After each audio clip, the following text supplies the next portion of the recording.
वासना का नाम सुनते हैं तो हम इसे शरीर के साथ जोड़ देते हैं, यानी शारीरिक संबंध बनाना वासना है। लेकिन ऐसा नहीं है। केवल शारीरिक संबंध बनाना ही वासना नहीं होता।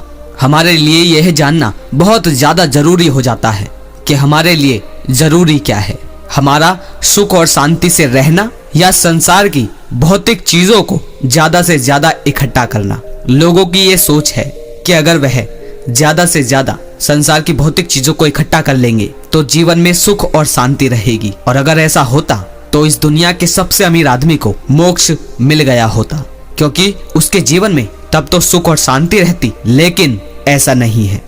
जितना विचलित, जितना दुखी, जितना अशांत एक गरीब व्यक्ति होता है, उससे कहीं ज्यादा विचलित, दुखी, अशांत एक अमीर भी होता है। लेकिन हमें दूर के ढोल सुहावने लगते हैं।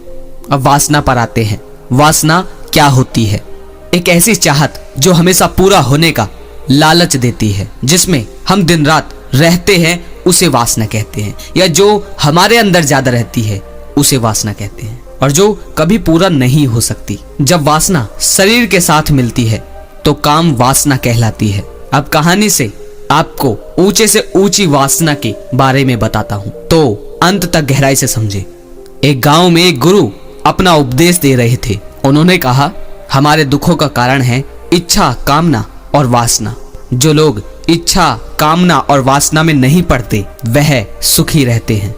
जीवन भर न हमारी इच्छा, न कामना और न ही वासना कभी पूरी होती है। यह हमेशा मुंह फाड़ कर खड़ी रहती है और सब कुछ निगलने के लिए तैयार रहती है। एक व्यक्ति जो पहले से ही बड़े दुखों का मारा था, गुरु की ये बात सुन रहा था। गुरु की इस बात से उस व्यक्ति पर बहुत गहरा प्रभाव हुआ। अतः उसी पल से उसने इच्छा, कामना और वासना का त्याग कर दिया। ऐसा करते ही उसके पास जो कुछ भी था सब जाने लगा। उसकी पत्नी उससे नाराज हो गई और उसे छोड़कर अपने घर चली गई। उसका जो छोटा मोटा व्यापार था वह भी डूबने लगा। लोगों ने उसे मूर्ख और पागल कहना शुरू कर दिया। उसे अब किसी भी चीज की न तो इच्छा थी, न कामना थी, न वासना थी। एक समय ऐसा आ गया कि उसका सब कुछ बिक गया। वह सड़क पर आ गया। उसके पास जो बचा कुचा धन था वह भी एक दिन खत्म हो गया। उसने पहली बार भूख को जाना। उसे केवल 2 रोटी चाहिए थी और उसके लिए भी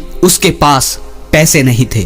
तभी उसने गुरु को देखा। गुरु एक द्वार पर भिक्षा मांग रहे थे। गुरु को भिक्षा मांगते देख उस व्यक्ति का क्रोध 7वें आसमान पर पहुंच गया और वह भागकर गुरु के पास पहुंचा और कहा, तुम पाखंडी हो, तुम लोगों को गुमराह करते हो। तुम कहते हो इच्छा, कामना और वासना नहीं करनी चाहिए, और खुद भोजन की इच्छा भी करते हो और कामना भी करते हो और भोजन की वासना को पूरा करने के लिए भिक्षा भी मांगते हो। तुम्हारी वजह से मैंने अपना सब कुछ खो दिया, और देखो मैं 2 दिन से भूखा हूँ, पर मैंने भोजन की कामना नहीं की, न इच्छा की और न ही इसके लिए वासना रखी। और तुम खुद इच्छा, कामना और वासना में फंसे हुए हो और हमें इससे बाहर निकलने के लिए कहते हो। गुरु ने अपनी झोली से भोजन निकालकर उस व्यक्ति को दिया। भोजन देखते ही वह व्यक्ति तुरंत ही भोजन खाने लगा। वह भोजन करते जाता और गुरु को अपशब्द कहते जाता। उसने अपनी हालत के लिए गुरु को जिम्मेदार ठहरा दिया। गुरु उसे अपने साथ आश्रम ले आए।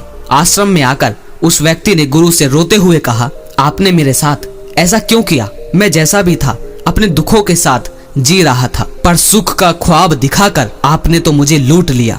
गुरु ने कहा, उस उपदेश में तुमने मेरी पूरी बात नहीं सुनी। तुमने इतना ही सुना जितना तुम सुनना चाहते थे, और जो तुम सुनना चाहते थे तुमने उसका वैसा ही मतलब निकाला। व्यक्ति ने कहा, गुरुदेव आप कहना क्या चाहते हैं? साफ साफ कहें। गुरु ने कहा, इच्छा बुरी नहीं होती। बिना इच्छा के तो दुनिया में कुछ भी नहीं चल सकता। याद रखो कि चाहे तुम्हें ज्ञान प्राप्त करना हो या ध्यान प्राप्त करना, सब इच्छा से ही होता है। चाहे धन चाहिए या पद या प्रतिष्ठा, सब इच्छा से ही संपन्न होता है।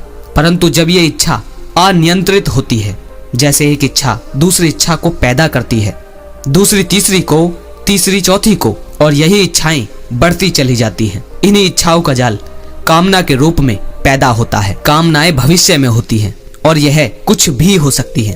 ऐसा भी हो सकता है कि इनका वर्तमान से कोई लेना देना भी ना हो, और जब कामनाएं बहुत अधिक हो जाती हैं तो वह वासना का रूप ले लेती है।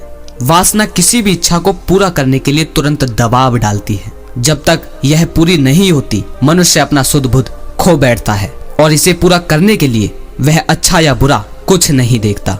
वह बस वासना को पूरा कर लेना चाहता है। पर याद रहे, वासना हमेशा दूर ही रहती है। कुछ भी करके इसे पूरा करना असंभव होता है और अंत में यही वासना तुम्हें लूट लेती है। व्यक्ति ने कहा, गुरुदेव, इन बातों का जाल मुझ पर मत फेंकिए। अगर ऐसा है तो इसे साबित करके दिखाओ। गुरु उस व्यक्ति को अपने आश्रम के एक हिस्से में ले गए। वहां पर गुरु ने उस व्यक्ति के हाथ में एक बीज देते हुए कहा, ये बीज इस धरती में मैं और तुम एक एक बीज डालेंगे। 2 महीने तक मैं अपने बीज की देखभाल करूंगा और तुम अपने।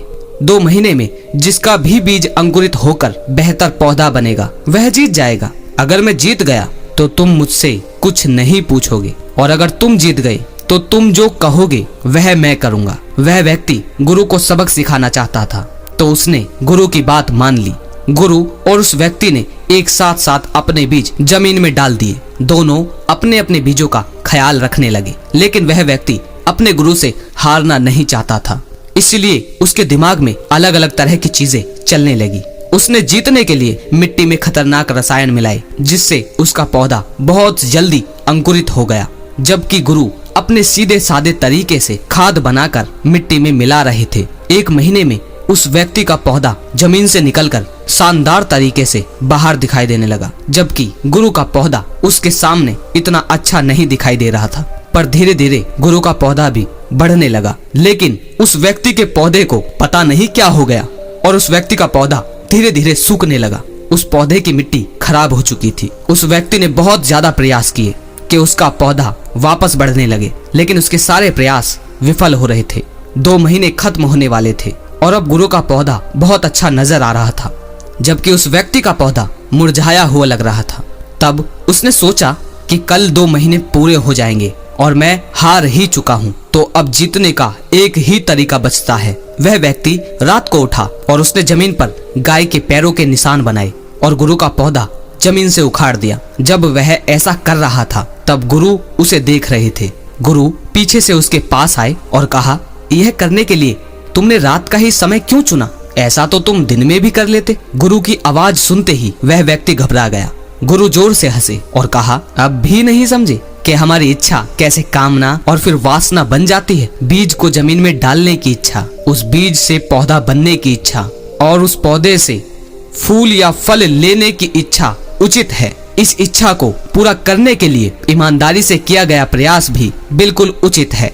लेकिन जब हम बीज जमीन में डालते हैं और ये सोचते हैं कि हम कैसे जीतेंगे, इच्छाओं का जाल तब तुम्हें घेर लेता है और तुम्हारे भीतर कामना उत्पन्न होती है कि ऐसा करने से ऐसा हो जाएगा और वैसा करने से मैं जीत जाऊंगा। यही अनुचित कामनाएं जब बहुत ज्यादा बढ़ जाती हैं तो वासना का रूप लेती हैं और उसी जीत की वासना ने तुम्हें अंधा कर दिया। क्या तुमने ध्यान दिया कि तुमने क्या किया? तुमने एक पौधे को जमीन से उखाड़ लिया, उसकी हत्या कर दी, मेरी मेहनत बेकार कर दी। पर इससे तुम्हें क्या मिला? ना तुम जीते, ना तुम्हारा पौधा बड़ा हुआ और यह पौधा जो मैंने लगाया था खराब हो गया। इसकी जगह अगर तुमने केवल इतनी ही इच्छा की होती कि इस बीज का संरक्षण मैं करूंगा, इसे जो चाहिए मैं दूंगा और जो ये मुझे दे सकता है वह तो ये मुझे देगा ही, तो हो सकता था कि तुम्हारा पौधा मेरे पौधे से बहुत आगे निकल जाता। और अगर नहीं भी निकलता तो वह तुम्हें सब देता जो उसके गुण धर्म में था। वह व्यक्ति गुरु के चरणों में गिर गया और उसने अपने किए के लिए गुरु से माफी मांगी और उसने कहा, गुरुदेव अब मुझे क्या करना चाहिए? गुरु ने कहा, जाओ और अपनी इच्छाओं को पूरी करो, पर याद रहे उचित इच्छा और उचित ही कर्म करना है। उसके लिए ही तुम्हारी वासना होनी चाहिए। ध्यान देना मेरे भाइयों, उन्होंने कहा उचित इच्छा और उचित कर्म करना है। इच्छा भी उचित होनी चाहिए और कर्म भी उचित के लिए ही अपनी वासना देनी है। अगर आपने इतना संयम रखा कि अंत तक यहाँ तक वीडियो देखी तो कमेंट में जाकर बताएं कि पवन भाई मैंने अंत तक वीडियो देखी, समझा और जीवन में इस्तेमाल भी करना है। आपके सवाल इस कहानी से सुलझे होंगे। अगर लगे शेयर करने लायक तो शेयर जरूर कीजिए और जो भाई शेयर करते हैं उनका बहुत बहुत आभारी हूँ। अगली वीडियो में फिर मिलते हैं। जय श्री कृष्णा।